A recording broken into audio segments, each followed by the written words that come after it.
Welcome back, this is part 21 of What Happened to the Alien and Predator series. So here's a confession. I've never really been a fan of the Predator expanded universe of comics, novels, and games. What I loved about the original Predator was that it was about the hunt.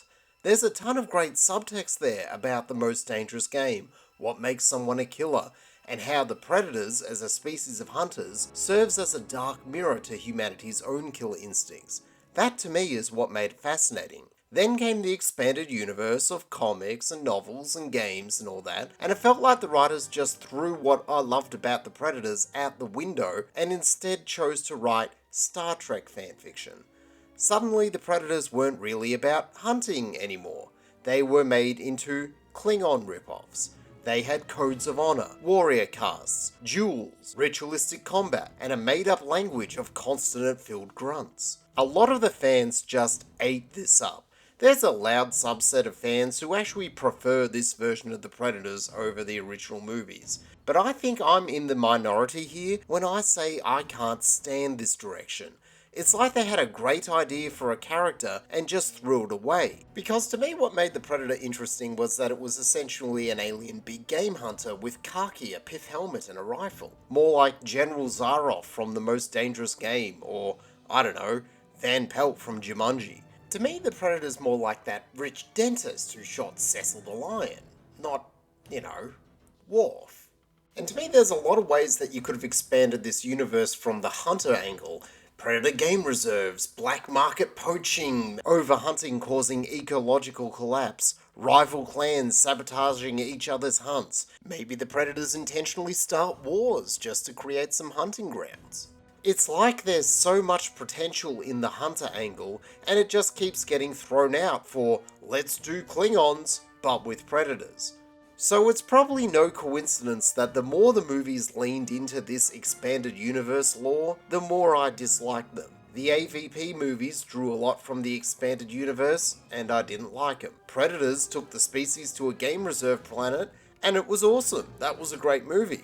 The Predator then leaned back towards the expanded universe, and it was crap. Then Prey came out with the primal feral hunter concept, and it was great. I loved it. It's the best movie since the original. So now the director of Prey comes back, and he's announcing that he's making a sequel, Predator Badlands. And in interviews, he's straight up announcing that this movie is going to be drawing heavily from the expanded universe. How he's going all in on the honor codes, developing the Predator's language, clan structures, and all that jazz. The Predator's even going to be the hero of the movie instead of the villain. They're not even going to call them Predators, but Yorkja, which is a term straight out of the expanded universe. And it's even bringing in Weyland-Yutani, leaning into the whole alien versus predator aspect. And if I'm to be completely honest, I've never even really liked the idea of alien and predator being in the same universe anyway. It always made more sense for me for Blade Runner to exist in the alien universe. So I'm sure a lot of other fans probably heard this announcement and went, yes! But I heard this and I kind of weakly went, no. And then I hear it's going to be PG-13 and, well, at least the bodysuit is practical, sure. The face is going to be CG and not animatronic. And so both of those things are like, the opposite of what I want. But on the other hand, director Dan Trachtenberg has had a solid track record. Not only were Prey and Killer of Killers great, but I really loved 10 Cloverfield Lane. And reading some of his interviews, he's talking about his desire to really blow out the scope of the Predator series. Trachtenberg talks about drawing influence from Conan the Barbarian and Frank Frazetta, old westerns and Shadow of the Colossus. How it's about a predator that's an outcast because it's a runt, so he's going to take on the most dangerous monster he can find to prove himself. So it's clear that his intention is to go big or go home. Just do something wild and different that we haven't seen from this series before. And you know what? I can respect that. If we want this franchise to stay relevant, eventually we're gonna have to do something different. You can't just keep making movies about soldiers walking around in the woods and getting picked off one by Predator. So while Predator by way of Star Trek doesn't do it for me, Predator by way of Conan, Alright, now you've got my attention.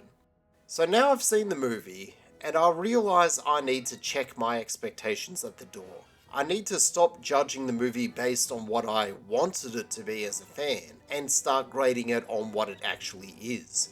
Even if the movie doesn't take the angle I wanted it to take, does it accomplish what it set out to do? In the words of Roger Ebert, it's not what a movie's about, it's how it's about it. And I have to admit, this movie's pretty good.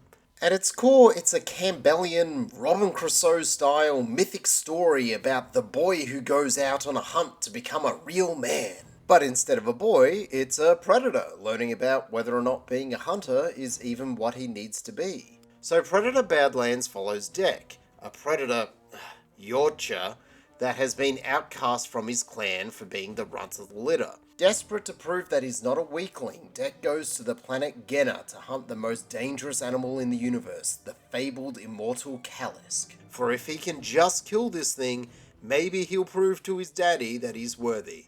On this planet, he finds a destroyed squad of Weyland-Yutani synthetics that have been trying to capture the creature themselves, and so Dec reluctantly teams up with the damaged android Thea to bag his prize. Trying to make us like the Predator is a dangerous move. Even aside from the fact that they're taking an established horror villain and just softening them, there's the fact that when you're trying to get an emotional performance out of a Predator, well, that's not even the face a mother could love. Yet this whole movie is based around Dec and Thea's relationship. I mean, Dec literally carries her broken body on his back for about half the movie.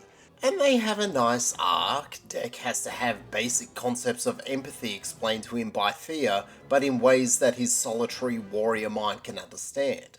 Like Thea has to explain to him, Dec, when the strong look after the weak, both the strong and the weak mutually become stronger.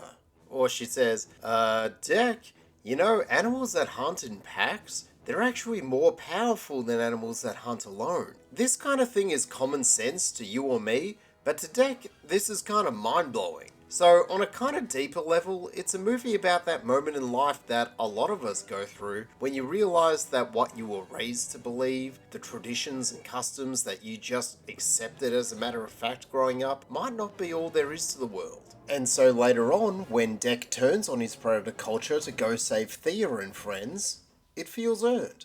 And they make for a compelling duo. Dec is stoic and silent and views the world from a blunt, one-dimensional lens, while Thea is open, expressive, and compassionate and won't shut the hell up.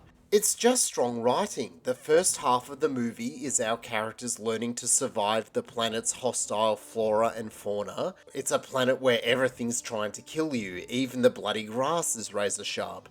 But just when you're led to believe that this is simple world building, no, it comes back later when Dec has to use things from the environment to create organic weapons.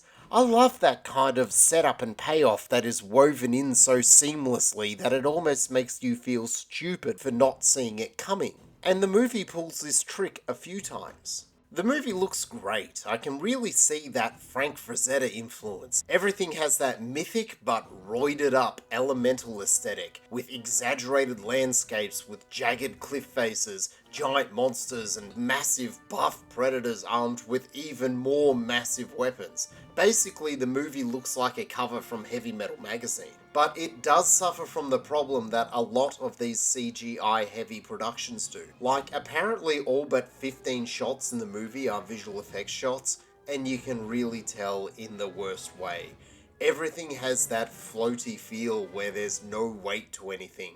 None of it feels truly real, not just in terms of lack of tactile texture, but in terms of animation. Characters just bounce off walls and whatever in ways that your brain knows real physical things can't. And when it comes to the PG-13 rating, look, the director has defended it on the grounds that since there's no human characters, that means you've only got predators with green blood and androids with white blood. So the movie can actually be super violent and yet still not get an R rating because there's technically no gore. And that's true. I mean, the movie is action-packed, but it brings to mind to me something that James Mangold said when he was asked why it was important for Logan to be R-rated. He said, For me, what is most interesting in getting the studio to okay an R rating was something entirely different. They suddenly let go of the expectation that the film is going to play for children. And when they let go of that, you are free in a myriad of ways. Scenes can be longer. Ideas can be explored in dialogue or otherwise that are more sophisticated. Storytelling pace can be more poetic and less like attention span deficit theatre. And I can certainly see the impact of that on the movie when it comes to the lower rating. It's not just that there's no gore now, it's that the movie has been kidified in a lot of ways. Like how there's a big-eyed CG animated cute animal sidekick in the movie now. Or how Thea spends the whole movie making, well, that happened type jokes. So it's not just superficial gore, the movie has lost that grim and primal edge that the series had. Now, is that a bad thing? I don't know. As a fan, it's not what I wanted to see, but does it work in the context of the movie? Yeah? Kinda?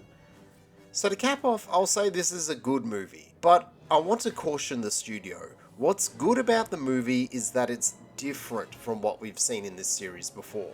So don't look at the success of this movie and think, this is the hot ticket, PG-13 kid-friendly Predator movies. Make all Predator movies like this from now on. Use this as evidence that you have to take another big swing with this franchise, but in a completely different direction.